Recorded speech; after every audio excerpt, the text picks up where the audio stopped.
क्या आपको पता है कि ट्राइडेंट ने पिछले 10 वर्षों में लगभग 3528% का रिटर्न दिया है। एक्सपर्ट की माने तो कोई अगर 10 साल पहले ट्राइडेंट में 10,000 रुपये इन्वेस्ट किया होता और उस पर कायम रहता तो वो इन्वेस्टमेंट आज लगभग 4 लाख हो गया होता। पिछले 5 वर्षों में ये शेयर 476% का रिटर्न दिया है।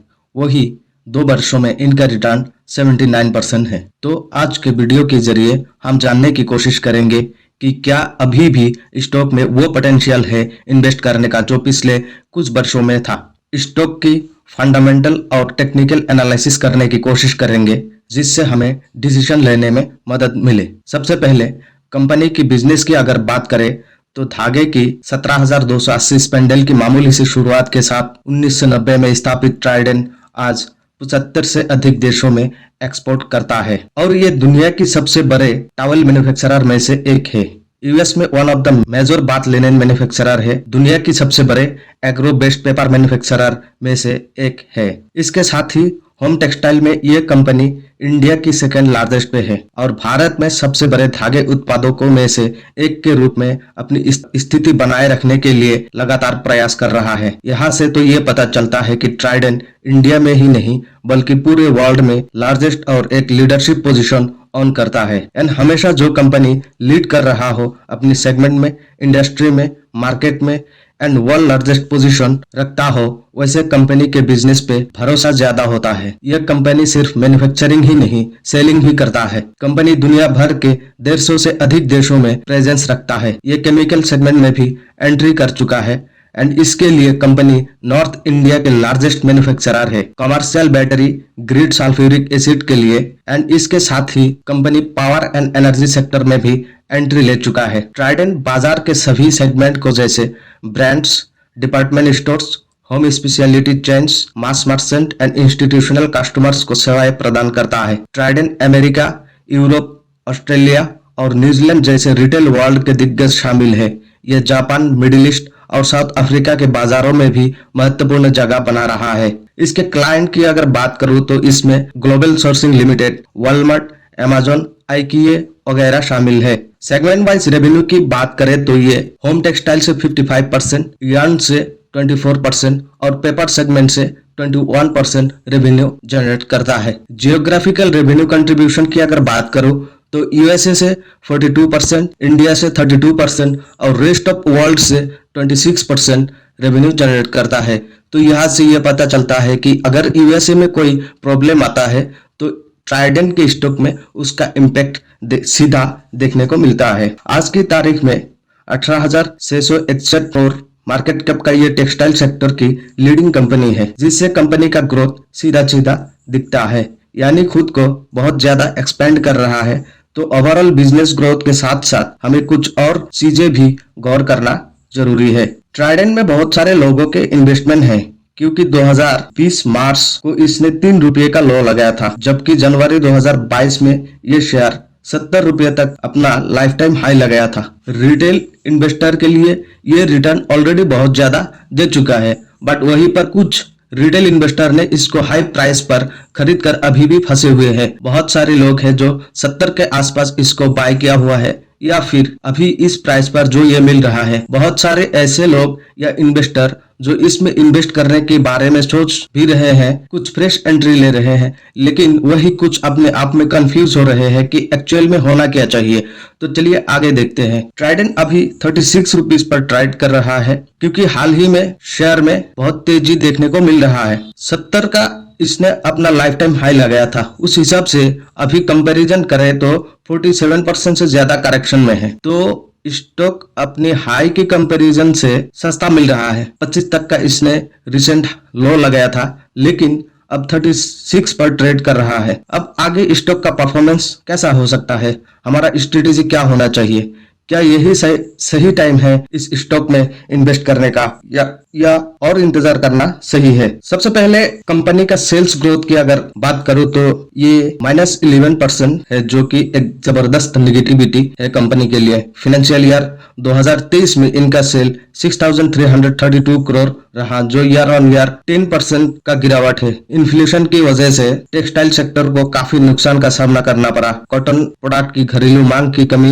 एक्सपोर्ट में बहुत ज्यादा गिरावट। हालांकि नॉन कॉपियर बिजनेस के सपोर्ट के जरिए कंपनी पेपर सेगमेंट में 60% का रेवेन्यू और बाकी का कॉपियर बिजनेस से हुआ है, जबकि फाइनेंशियल ईयर 2022 में सेल ईयर ऑन ईयर 54% से बढ़कर 6,998 करोड़ हो गया था। वित्तीय वर्ष 2023 में टेक्सटाइल की ओवरऑल मार्केट परफॉर्मेंस देखा जाए तो ट्राइडेंट का होम टेक्सटाइल जैसे बेड एंड बाथ और पेपर सेगमेंट नीचे की ओर रुझान होने की संभावनाएं है, क्योंकि लास्ट ईयर ट्राइडेंट यूएस में bed and bath linen segment में एक अच्छा परफॉर्मेंस दिखाने में सक्षम हुआ था, जिसके कारण इसका कैपिटल एम्प्लॉयड में इजाफा होकर 23.39% हुआ था। इन्फ्लेशन के कारण इसका रुझान नीचे की ओर देखने को मिल रहा है। पीईजीआर की बात करें तो 1 से कम हो तो अच्छा माना जाता है, लेकिन यहाँ पर पीईजीआर 4.2% है, तो इससे ये पता चलता है कि ये 4 गुना पे ट्रेड कर रहा है। कंपनी का पीबी देखा जाए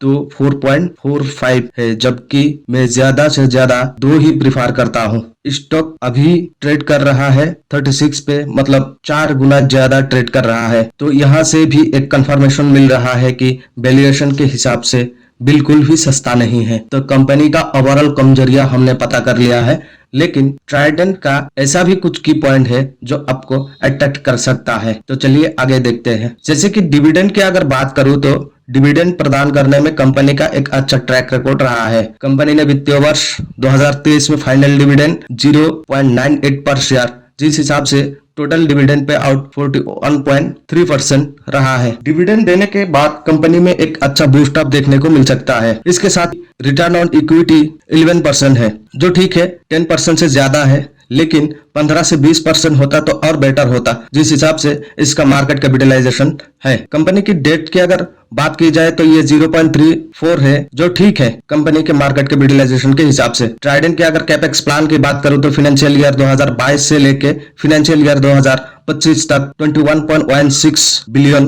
कैपेक्स प्लान है कंपनी के, जिसमें कंपनी अपने डेट टू इक्विटी रेशियो 3:1 में चेंज करने वाला है। अपनी यार्न सेगमेंट की कैपेसिटी को 48% से इंक्रीज करेंगे, शीटिंग सेगमेंट को 59% से कंपनी इसको एक्सपेंड करेंगे, एंड इसके साथ ही टॉवल सेगमेंट को 6% से इंक्रीज करेंगे। इतना ही नहीं, केमिकल सेक्टर को 118% से इंक्रीज करने का प्लान है। And power and energy sector में जो अभी न्यू एंट्री हुआ है, इससे 28% अपना ग्रोथ रेट बढ़ा सकता है, यानी इस बिजनेस को 28% तक इंक्रीज करने का प्लान है। ओवरऑल देखा जाए तो सेगमेंट के हिसाब से कंपनी के पास एक अच्छा विजन है। ट्राइडेंट क्योंकि अपने सेक्टर में लीडिंग कंपनी है, कंपनी के कैपेक्स प्लान भी काफी अच्छे तरीके से कर रहा है। एंड अभी हाल ही में 15 जून 2023 को कंपनी ने अपनी होनली owned subsidiary Trident home textile limited को शामिल किया है। एंड इसके अलावा ट्राइडेंट ग्लोबल भी ये न्यू सब्सिडियरी कंपनी है जो textile, paper, non food consumer good and clothing accessories को होलसेल बिजनेस में रन करेगी, एंड इससे कंपनी को काफी फायदा भी मिलेगा। सो ओवरऑल ट्राइडेंट के बिजनेस से कोई मेजर नेगेटिविटी नहीं दिखता है। हालांकि इसके बिजनेस प्लान अगर हम देखते हैं तो फाइनेंशियल ईयर 2025 तक भी टारगेट है, ज्यादा से ज्यादा एक्सपेंड भी कर रहा है। तो ऐसे में लॉन्ग टर्म इन्वेस्टर के लिए एक बेहतर इन्वेस्टमेंट प्लान हो सकता है। इसके बाद होल्डिंग की अगर बात की जाए तो इस सेक्टर में ये काफी अट्रैक्टिव लग रहा है, क्योंकि ट्राइडेंट की 2022 दिसंबर क्वार्टर की प्रोमोटर होल्डिंग देखा जाए तो 72.94% था। मार्च में प्रोमोटर्स ने अपना स्टेक बढ़ाकर 73.19% किया है। जून में भी सेम फिगर मेंटेन करने में सक्षम हुआ है। जब प्रोमोटर्स अपना होल्डिंग बढ़ा रहे हो तो इन्वेस्टर के लिए एक पॉजिटिव इम्पैक्ट होता है, क्योंकि टारगेट देखने को मिलता है। एफआई की बात करें तो यहाँ 2.43% से 47% इंक्रीज होने को दिख रहा है। तो ये सब पॉजिटिव साइन इन्वेस्टर को अट्रैक्ट कर रहा है। रिटेल इन्वेस्टर भी पोजीशन बना रहे हैं। अब ट्राइडेंट की ओवरऑल सिनेरियो देखा जाए तो कुछ चीजें नेगेटिव में है। हालांकि कंपनी का डाइवर्सिफाई सेगमेंट पॉलिसी बहुत अच्छा है, जो कि आने वाले दिनों में इसका इम्पैक्ट देखने को मिल सकता है। डेटर्स डे भी काफी इंक्रीज हुआ है, ये भी एक अच्छा साइन माना जा सकता है। पिछले कुछ वर्षों में कंपनी बड़े पैमाने पर अपना विस्तार कर रही है। उनका ये भी मानना है कि सेगमेंट वाइज बिजनेस एक्सपेंडिंग के जरिए अपना बढ़ती मांगों को पूरा करने में मदद मिलेगी, जिससे व्यापार में तालमेल बिठाया जा सकेगा। इसके साथ ही इनका बेहतर कैपिटल यूटिलाइजेशन और डाइवर्सिफाई सेगमेंट होने के कारण ऑपरेटिंग प्रॉफिट में सुधार होने की उम्मीद की जा सकती है। तो वैल्यूएशन के हिसाब से ओवरऑल ये स्टॉक अभी भी काफी महंगा है। इस स्टॉक को प्राइस की नजरिए से देखें तो एक ही चीज सस्ता है, जो कि 47% से ज्यादा का करेक्शन होना। अदरवाइज वैल्यूएशन के हिसाब से बिल्कुल भी सस्ता नहीं है। अब ये सारी चीजें देखकर अगर आपको सस्ता लगे तो ही फोकस करना चाहिए। अगर आप सेटिस्फाई नहीं है तो वेट एंड वॉच करना चाहिए। अब रही बात 47% से ज्यादा करेक्शन की, तो जिस हिसाब से ये कंपनी एक्सपेंड करने की कैपेबिलिटीज नजर आ रहा है, सबसे बड़ी बात कंपनी का 2025 तक का विजन सेट है। जिस हिसाब से ग्रोथ रेट बढ़ाने की जो एक्सपेक्टेशन है, उस हिसाब से सस्ता मिल रहा है। एंड बिजनेस में इन्वेस्ट किया जा सकता है, लेकिन वन टाइम नहीं, पार्शियली, मतलब थोड़ा थोड़ा, या फिर लॉन्ग टर्म 5 साल 7 साल या 10 साल के लिए, वो भी पेशेंस के साथ, तब जाके रिजल्ट एक्सपेक्ट की जा सकती है। क्योंकि धीरे धीरे खुद को वैल्यूएशन में सेट करेगी, तब तक प्राइस ऊपर नीचे होते देखेंगे। इन सब चीजों पर ध्यान रखना जरूरी है। तो वीडियो कैसा लगा कमेंट में जरूर बताएं। अगर अच्छा लगे तो लाइक एंड शेयर जरूर करें, ताकि और इंफॉर्मेटिव वीडियो ला सकूं। Thank you.